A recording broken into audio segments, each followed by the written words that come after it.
Without objection. If there's no further business to come before the Senate, I ask that it stand adjourned under the previous order following the remarks of the senator from Florida, Senator Nelson. Without objection. Mr. President. Senator from Florida. Mr. President, there has been a long-standing question of whether or not there would be drilling for oil in the eastern Gulf of Mexico off of the state of Florida. This has been settled in law 10 years ago. Then my colleague, Senator Martinez, Mel Martinez, and I passed a portion of a legislation called Go Mesa. That portion of the legislation put the drilling off of Florida in the eastern Gulf, everything east of a north-south line called the Military Mission Line, which is a line running south of approximately Fort Walton Beach. Everything east of that is off limits in law to any kind of oil drilling activity, along with the remainder of the coast of Florida, 125 miles from the coast, going all the way over to Pensacola and to the Perdido River, which is the Alabama-Florida line. The reason for this, are many reasons, but not the least of which it's called the Military Mission Line. That area of the Gulf off of Florida is the largest testing and training area for the United States military in the world.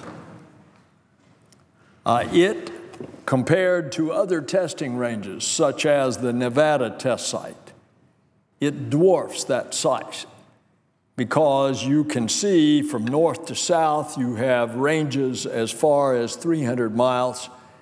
From east to west, for example, off of Naples, Florida, all the way west to the Military Mission Line is approximately 250 miles. And that has been needed by our U.S. military because of the testing and training. Now, it has been doubted over the years as the relentless pursuit of oil drilling by the oil industry has tried to erode into that, and that's why, in a bipartisan way, Senator Martinez and I put in law for that period of years up through 2022, from when we passed this back in 2006, off limits. The question is, what's coming afterwards? Well, of course, if it's up to the Department of Defense, there will be no oil drilling activity. And that's what I wanted to bring to the attention of the Senate today.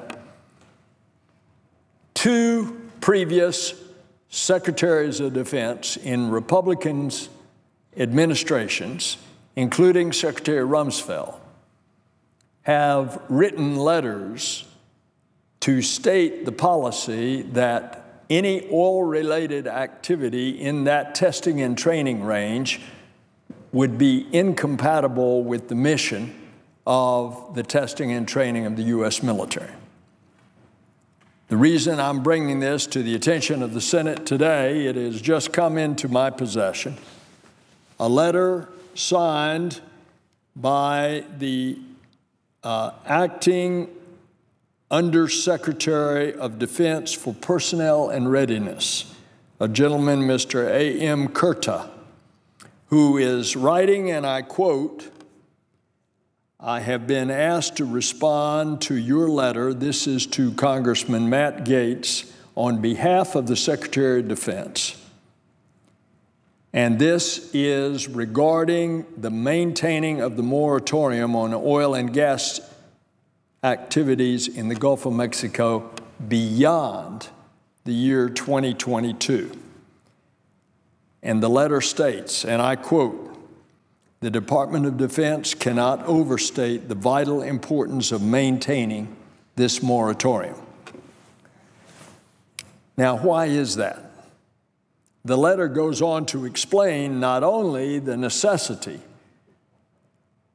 of which so many of our bases in the area, Tyndall Air Force Base in Panama City, all the testing and training of the F-22, the training of our pilots there, Eglin Air Force Base, the testing and training of the pilots for the F-35. And remember, the F-35 is being sold to many foreign nations, the testing and training of those pilots as well.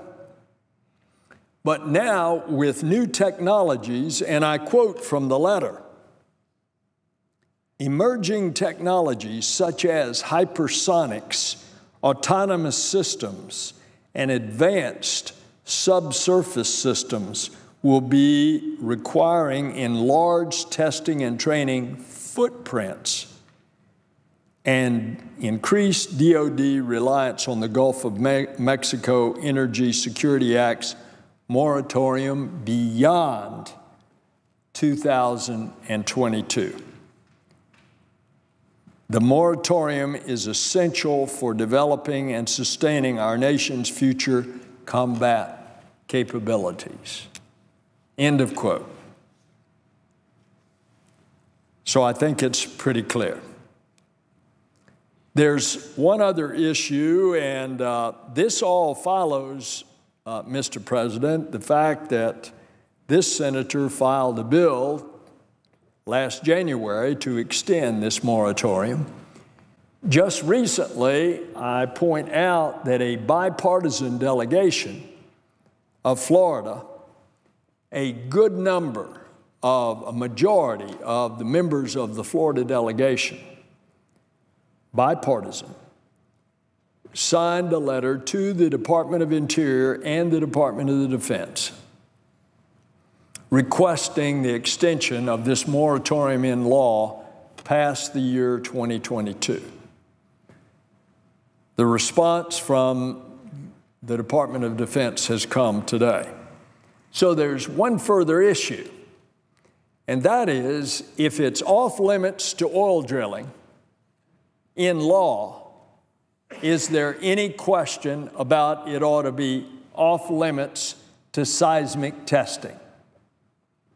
That, to the author of the original legislation 10 years ago, should be clear. But therefore, we ought to clarify it. And the request of the Department of Defense is that a question arose whether Congress intended the moratorium to prohibit even geological and geophysical survey activities in the Eastern Gulf. We would welcome clarification from Congress concerning this matter. End of quote. And so it will be this senator's intent, joining in a bipartisan way with colleagues from Florida to get that clarification in extending the moratorium. Mr. President, I would ask consent that the letter be inserted in the record as a part of the congressional record. Without objection. And I would just say in conclusion, Mr. President, we can't have oil drilling not only for our national security and our testing and training of our most sophisticated weapon systems in the Gulf off of Florida, but also we can't stand it if we had another oil spill that would do to us what the last one did, a spill way far west off of Louisiana, but it drifted to the east and it blackened the sugary white sands of Pensacola Beach, Destin Beach, and tar balls as far east as Panama City Beach. And because of that, we lost an entire season of our guests, our tourists, coming to the Gulf Coast of Florida, not just in the Florida Panhandle, but all the way south down the Gulf to Naples and to Marco Island. And therefore, a $60 billion a year tourism industry, to Florida's economy. We can't suffer that kind of shock again. So whether it be the degradation of the environment, the messing up of the training and testing of our U.S. military in their largest testing and training range, or the economic devastating loss to Florida of its tourism industry, for all of those reasons, we need to pass this legislation. It will be coming forth in a bipartisan fashion. Mr. President, I yield the floor. Under the previous order, the Senate stands adjourned until 10 a.m. tomorrow.